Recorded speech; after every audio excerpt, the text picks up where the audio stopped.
Carismática do Estado de Goiás. Quero cumprimentar você que está nesse momento assistindo essa formação e quero convidar você desde já a abrir o seu coração à vontade de Deus. Nós sabemos que os momentos que nós temos enfrentado em meio à sociedade, em meio a tudo isso, tem sido muito difícil, mas o Senhor nos dá a graça de continuar a evangelizar através de outros meios que são tão eficazes quanto. Eu me chamo Marcos, eu tenho 22 anos de idade, estou coordenador do MJ no estado de Goiás e venho com muita alegria partilhar com você nesse momento, nesse ensino, sobre um tema profético e maravilhoso. Sou noivo da Sara Franciele e atualmente faço parte da equipe da Renovação Carismática no estado de Goiás, coordenando o Ministério Jovem. Deus tem muito a realizar nas nossas vidas através deste encontro estadual, como já tem realizado e vai continuar realizando. Então eu convido você a ficar ligado às formações, preparar o seu material de anotação, porque Deus vai falar muito aos nossos corações, amém? Nesse momento, então, nós vamos partilhar sobre o caminho do jovem na RCC. O caminho do jovem na RCC. Então já anota aí nos seus materiais, no seu material de anotação, o caminho do jovem na RCC. Nós vamos passar por 3 momentos de formação dentro desse material. As fases do caminho do jovem na RCC, como caminhar em cada fase e as ferramentas de trabalho em cada fase. Então nós vamos falar sobre as fases do caminho do jovem na RCC, como caminhar em cada fase e as ferramentas de trabalho de cada fase. O material que nós vamos usar como subsídio para poder nos ajudar a vivenciar esse caminho é um material que foi redigido e atualizado recentemente pelo MJ Brasil. É a orientação para os serviços com o jovem nos grupos de oração. Então é muito específico, é muito real. Nós sabemos que o grupo de oração é a célula-mãe da Renovação Carismática Católica, é onde a Renovação Carismática Católica respira. Então, dito isso, o Ministério Jovem do Brasil discerniu esse material como subsídio para orientação. E literalmente é uma orientação para o serviço dos jovens dentro do grupo de oração. E dentro desse material, lá na página 12 e 13, temos esse organograma, esse gráfico, infográfico, com o caminho mesmo trilhado. Inclusive eu indico você, se você não tem esse material, entrar no site da RCC Brasil ou entrar em contato com o Ministério Jovem do Estado de Goiás através das redes sociais, pedindo esse material para você trabalhar em sua realidade. Então nós vós usar ele como base, usar também, é claro, a Palavra de Deus e todas as inspirações que Deus trouxe ao nosso coração enquanto preparávamos esse ensino. O caminho do jovem na RCC.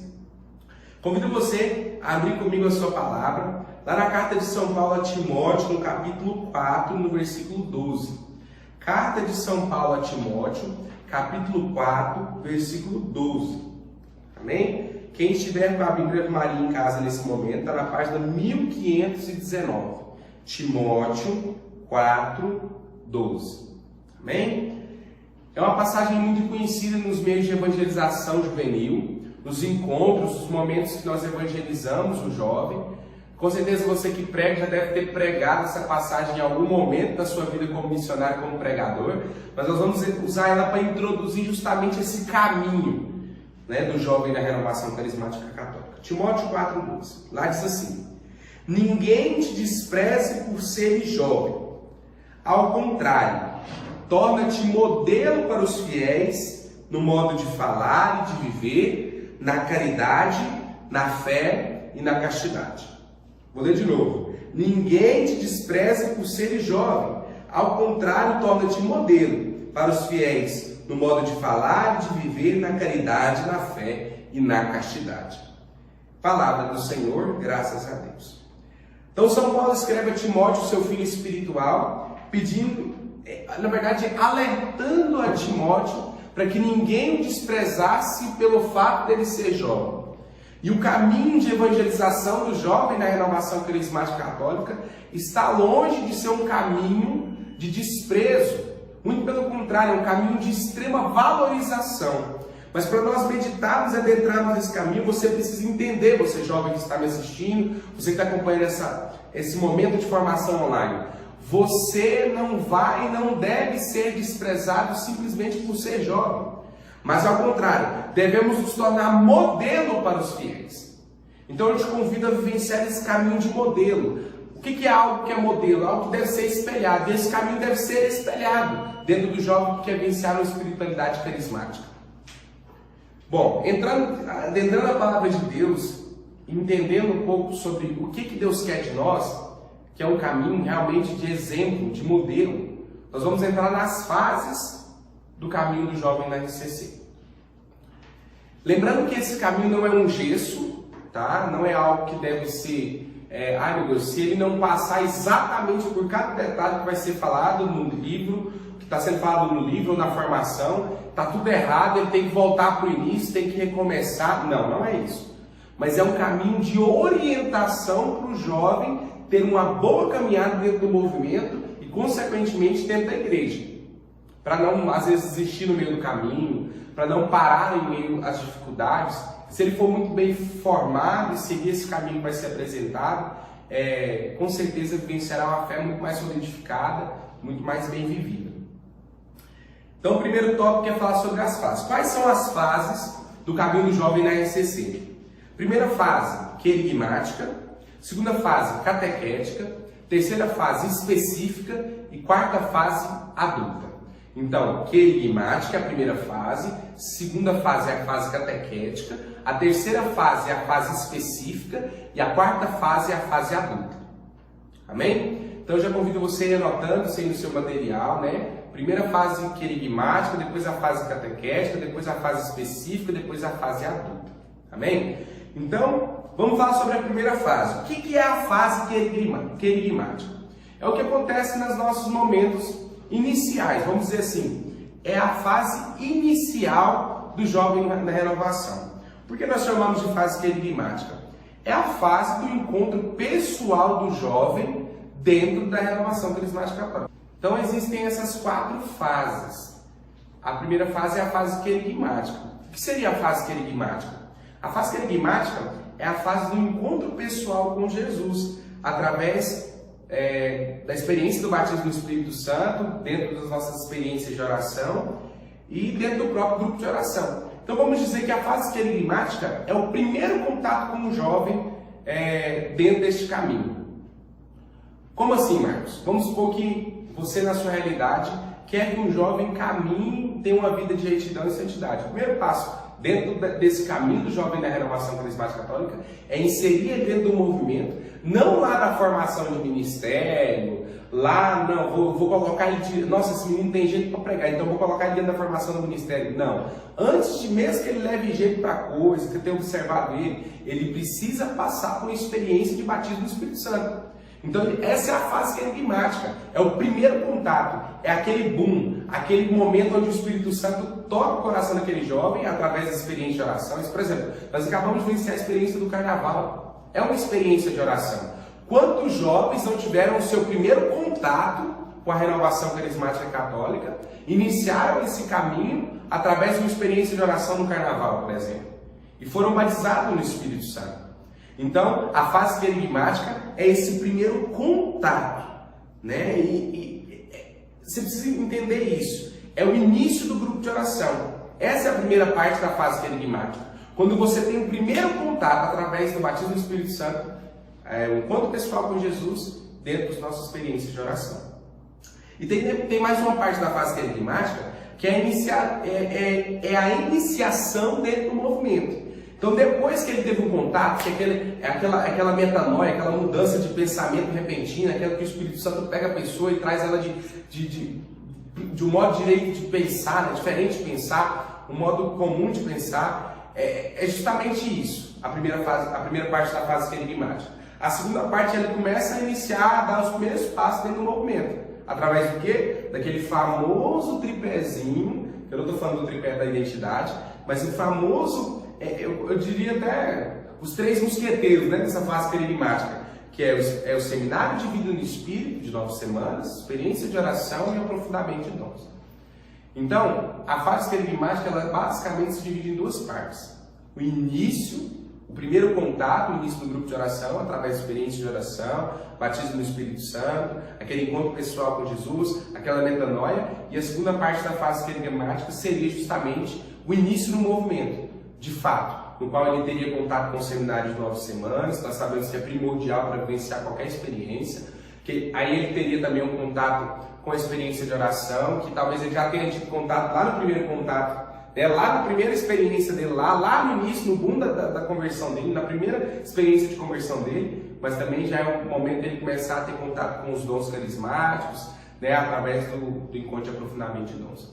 Então, que fique cravado, a fase querigmática se divide em duas partes. Primeira parte, o início do jovem dentro do grupo de oração. Como que ele inicia dentro do grupo? Através da experiência do batismo do Espírito Santo, através de uma experiência de oração, de um encontro de fim de semana, de um momento de efusão dentro do seu grupo de oração que o jovem foi a primeira vez, então ele tem o primeiro contato. E o segundo momento, a segunda subdivisão da fase querigmática é esses momentos de iniciação dentro do movimento, que é através do seminário de 9 semanas, das experiências de oração e do aprofundamento de dons. Ok? Então, aí nós fechamos a fase querigmática, que é a primeira das 4 fases que nós vamos meditar. Tem muitas ferramentas, nós vamos falar isso no terceiro momento.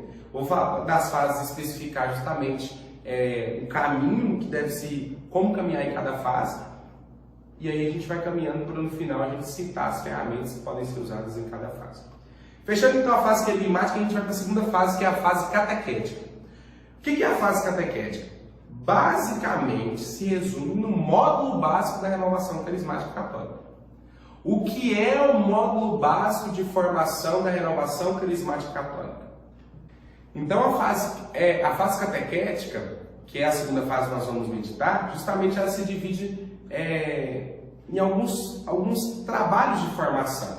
O que é a fase catequética? Basicamente é o módulo básico da renovação carismática. Então depois que o jovem foi lá, teve o primeiro contato com a renovação através do grupo de oração, da experiência de oração, do batismo no Espírito, do encontro pessoal com Jesus. Aí ele teve o primeiro contato com o seminário de vida no Espírito, foi lá, fez o aprofundamento de dons. E agora, o que eu faço com esse jovem? Ele já venceu toda essa fase querigmática. É a hora dele começar a se formar dentro da espiritualidade do movimento. Então ele começa a ter contato com o módulo básico. Nós sabemos que o módulo básico são algumas apostilas, mas não são apostilas somente. É o conteúdo que há nessas apostilas aplicado à vida daquele jovem. Por exemplo, na Diocese de Anápolis, até um tempo atrás, nós tínhamos a Escola Permanente de Formação, que trabalhava o módulo básico. Então a gente se reunia quinzenalmente, aqui isso deve ter uns 4, 5 anos mais ou menos, se reunia dentro do centro de evangelização e era trabalhar justamente as apostilas do módulo básico, que são elas: identidade, carismas, grupo de oração. Aí vem as outras, essas são as primordiais dentro do módulo básico. Aí vem oração, santidade, liderança e serviço na RCC, igreja, doutrina social e formação humana 1, 2 e 3. Então o módulo básico são todas essas formações aplicadas. Hoje a renovação carismática dá esse material de subsídio através de apostilas. Então eu convido você, jovem, você que talvez é líder e está me escutando, coordenador, liderança, que está aí pastoreando o jovem, e ele já fez seminário, ele já fez a experiência de oração, ele já foi lá, ele já conseguiu fazer até mesmo um aprofundamento de dons. O que eu faço com esse jovem? Começa a formação de módulo básico para ele. Começa a entrar nessa fase catequética, que é a segunda, que é justamente essa. Se nós conseguimos começar aplicando essas 3 primeiras apostilas, que é a identidade, que é o grupo de oração, que é os carismas, a gente vai ter uma boa inicialização no módulo básico. Amém? Então, fase querigmática, primeiro contato, fase catequética, módulo básico, e aí a gente vai para a terceira fase do caminho do jovem na RCC, que é a fase específica. O que é a fase específica? Pensa comigo, o jovem já teve o primeiro contato com Jesus, através da experiência do batismo do Espírito Santo. Aprofundou, passou pelo seminário de 9 semanas, aprofundamento de dons, experiência de oração, aí ele teve contato com a formação de identidade, ele aprendeu a base da renovação, que é o batismo do Espírito Santo, a prática dos carismas, a vida em comunidade, entrou em algumas formações, passou pelo módulo básico. E agora, meu Deus do céu, o que fazer com esse jovem? Aí é onde entra a fase específica, onde começa justamente a formação ministerial. E eu quero aqui alertar, muitas vezes o jovem começa pulando a fase catequética e já indo para a fase ministerial. Isso é um risco muito grande. Não estou falando que se ele não vencear todas as apostilas. Ah, mas está dizendo então que se o jovem não vencear todas as apostilas, ele está proibido de fazer formação no ministério. Não é isso que eu estou dizendo. Mas pensa comigo, o jovem tem uma experiência com Jesus muito cedo, e às vezes nem isso tem. Eu olho para o jovem e eu penso na minha concepção de humana, aos olhos do homem, que aquele jovem tem jeito para pregador, mas eu não formo ele catequeticamente falando e coloco ele direto na formação do ministério específico. Cara, tem gente pregador, vou colocar ele na formação de pregação. Muitas pessoas desistem dos combates ministeriais, dos momentos de dificuldade, porque não tiveram um embasamento formativo bom e profundo. Então eu quero alertar você, líder, você coordenador, você jovem, talvez está liderando dentro da sua realidade. Tome cuidado, muito cuidado com essa mania que a gente tem de olhar para a pessoa, achar que ela tem dom para aquilo e acabou. Quem mostra se a pessoa tem dom ou não é o próprio Deus. Através da nossa liderança? Sim. Mas sem formação, o ministério perde o seu significado maior. Nós formamos ministros sem formação. Um jovem que começa a pregar sem embasamento formativo, ele corre sérios riscos de falar aquilo que não é a vontade de Deus. De cantar aquilo que não é a vontade de Deus. Então, entramos na fase específica. E aí a gente entra nas formações ministeriais, né? Nas escolas permanentes de formação de ministérios, né? Eu mesmo, tendo um carinho, um chamado ao Ministério de Pregação, logo depois, né, que comecei a ter contato com o módulo básico, a diocese começou aqui a escola permanente de formação de pregadores. E foi uma bênção de Deus. Tive contato com uma das primeiras turmas aqui da diocese e foi muito profundo, muito bom, realmente. Mas eu confesso que não fosse alinhado e unificado a formação, eu não fiz toda a formação do módulo básico para ter contato com a formação ministerial. Mas eu tive formação no módulo básico praticamente junto ali com a formação ministerial específica, e isso me deu um embasamento para que eu continuasse caminhando, mesmo em meio a alguns problemas e dificuldades que encontrei. Então eu quero convidar você a de fato observar isso na sua realidade, na sua diocese, no seu grupo de oração. Realmente é hora de já mandar essa pessoa, encaminhar essa pessoa para uma formação de ministério, sendo que ela não conhece ainda, talvez, nem aonde, por que existe aquele ministério dentro da renovação? Se você não sabe nem o que é renovação, vai para o ministério da renovação, é muito arriscado. Então eu convido você a tomar um pouco de cautela. Então a fase específica é a fase específica de formação do ministério, amém? E aí a gente vai para a última fase, que é a fase adulta. O que é a fase adulta? Ah, então beleza, mas agora você está dizendo que eu passei com os 25 anos, pronto, sou adulto, acabou minha juventude, agora eu posso me preocupar apenas com conta, boleto, deixa o Ministério Jovem de lado.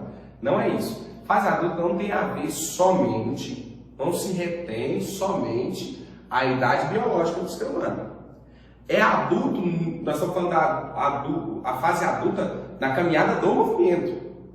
Então, a pessoa teve um primeiro contato, uma experiência de conversão profunda e sincera. Foi lá, teve um contato inicial através do seminário, do aprofundamento de dons, da experiência de oração.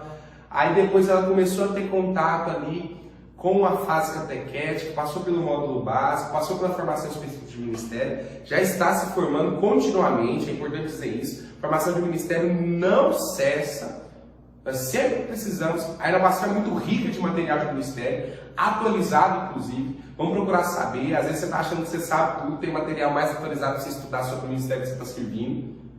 Então aí depois dessa formação específica entra a fase adulta.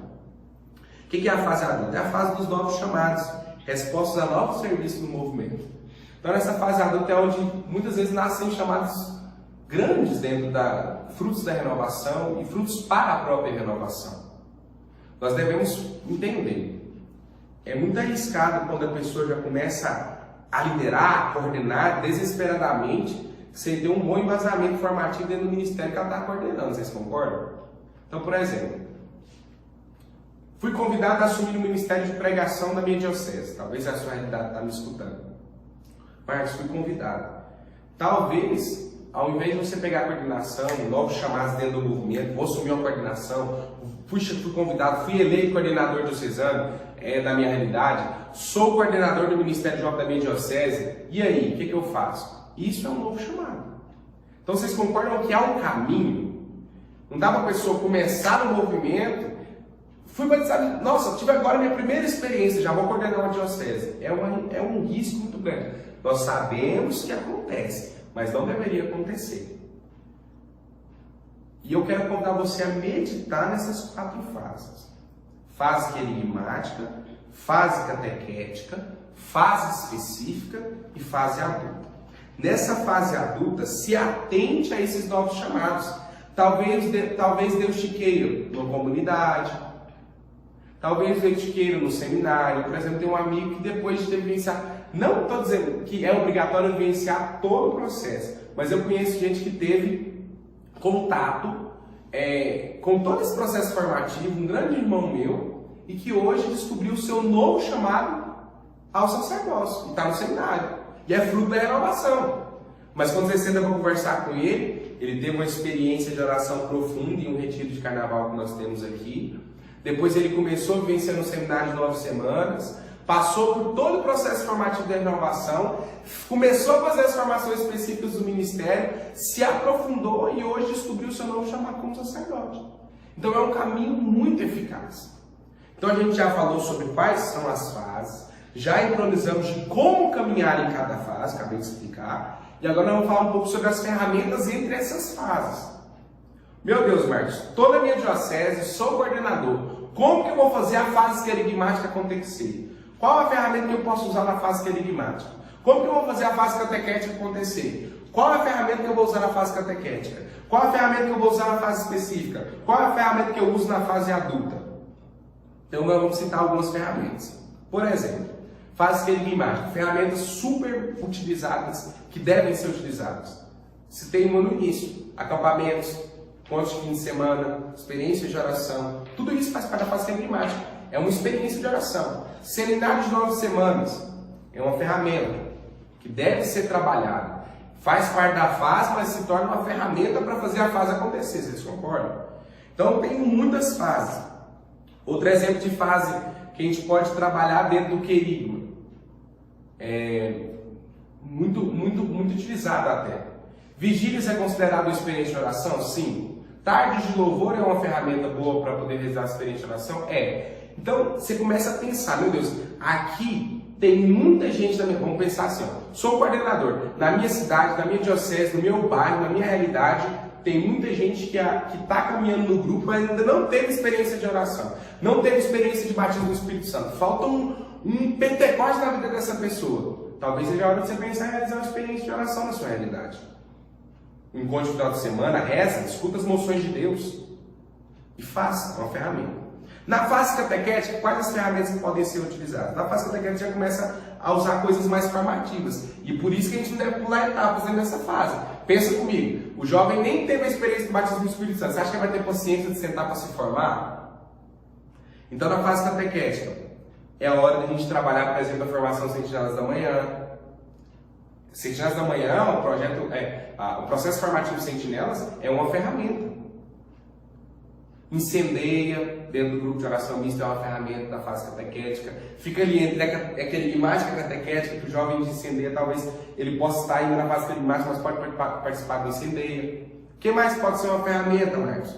As missões são são ferramentas eficazes, tanto na fase querigmática, quanto na fase catequética, quanto na fase específica, quanto na fase adulta. A missão não pode parar, então é uma ferramenta. Às vezes você está pensando, eu vou organizar um Jesus na minha diocese, um Jesus no Araguaia, Jesus no Araguaia, Jesus na minha diocese, projeto porta em porta, missão, missionariedade é ferramenta também de eficácia.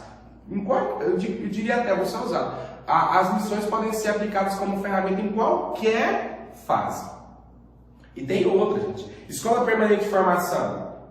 Talvez você é um jovem que está percebendo que, unido ao Ministério de Formação, você consegue montar uma escola de formação, uma escola permanente de formação para líderes juvenis, para missionários dentro da sua realidade. Posso montar? Se sempre com o alvado do seu coordenador diocesano, talvez você consiga montar alguma coisa. É ferramenta. Moções e direcionamentos nacionais. Tem uma moção agora, nós sabemos que o primeiro verbo, são 3 verbos para o nosso caminhar como renovação carismática nos próximos 3 anos. 3 verbos para 3 anos, né? O primeiro verbo do primeiro ano é resgatar a identidade. Quem sabe não seja um momento de você fazer, em cima da moção, da direção da RCC Brasil, montar um momento de meditar, uma experiência de oração como guardiões da identidade. Então tudo isso se torna ferramenta, tá? São ferramentas. Kenosis, encontro para líderes juvenis, que inclusive vai ter um 2 e 3 de março, em nome de Jesus aqui na nossa diocese, no nosso estado, desculpa. Kenosis é uma moção? Não, Kenosis é uma ferramenta de evangelização para os líderes. Entra onde? Na fase catequética. Encontros de formação, encontro específico de ministério, tudo isso é fácil. Vamos pensar, aqui em Anápolis faz muito isso. Concentração do Ministério de Música e Artes, que é um momento que une os ministros os artistas, né, os ministros de música e artes, que vêm aqui para o centro de evangelização, que vai para determinado lugar e faz formação. Essa concentração é o quê? Uma ferramenta da formação específica. Então, ele é uma ferramenta da fase específica. Estão compreendendo que cada fase existem ferramentas para poder fazer ela acontecer? Amém? Então, repassando tudo. Nós aprendemos quais as fases: fase querigmática, fase catequética, fase específica e fase adulta. E a gente passeou nessas fases. A gente aprendeu que a fase querigmática é o primeiro contato, através do grupo de oração, através de uma experiência de oração. Resumindo, é o contato do batismo do Espírito Santo, é o encontro pessoal do jovem. Depois dessa fase querigmática, a gente entra dentro do seminário de vida no Espírito. Ainda nessa fase querigmática, nós entramos no seminário de vida no Espírito, aprofundamento de dons e experiência de oração. Então, fechamos a fase querigmática. Fase catequética é onde a gente começa a se formar. Resumindo, a fase catequética é o módulo básico. Então, traz essas pessoas para formar. Não adianta ter formação com uma pessoa que ainda não teve uma experiência pessoal com Jesus. Essa pessoa dificilmente prestará atenção e vai ter maturidade para entender o material que vai ser trabalhado. Então, a fase querigmática, primeiro contato. Fase catequética, módulo básico. Fase específica, formação de ministério, e a fase adulta é onde os novos chamados nascem, para a igreja, para o próprio movimento, como um todo. Então, qualquer dúvida, quero convidar você a anotar, perguntar, aquilo que a gente puder fazer, né, puder responder, estamos à disposição. Lembrando que esse caminho não é um gesso, não é uma obrigação, não tem que ser exatamente na ordem, mas esteja atento aos sinais e aos sentidos, seu e meu, nosso, como líderes. Toma cuidado com esse negócio, esse irmão já tem maturidade demais, ou esse irmão é imaturo demais. Nós temos que manter um ponto de equilíbrio, amém? Você não pode pegar uma pessoa imatura e tacar ela lá na formação de ministério, porque não convém. Mas também você não pode deixar a pessoa num chá de cadeira eternamente fazendo seminário de 9 semanas, sendo que a pessoa tem um chamado, você está enxergando, ela só precisa de formação. E aí você não coloca a pessoa para fazer formação. Então nós temos que ter equilíbrio, amém? Esteja atento a isso. Seja um pastor, uma pastora que sabe qual a necessidade da sua vida e faça ela caminhar dentro desse caminho. Volta a ler para a gente finalizar o texto de Timóteo 4. Ninguém te despreze por ser jovem. Nós não vamos e nós não podemos, não seremos e não devemos ser desprezados. Seja modelo de jovem livre profeta na sua realidade. Que Deus te abençoe, que o fogo do Espírito Santo toque o nosso coração e nos faça caminhar dentro da renovação da igreja como um todo, com muita sabedoria e discernimento. Um abraço, que Deus te abençoe.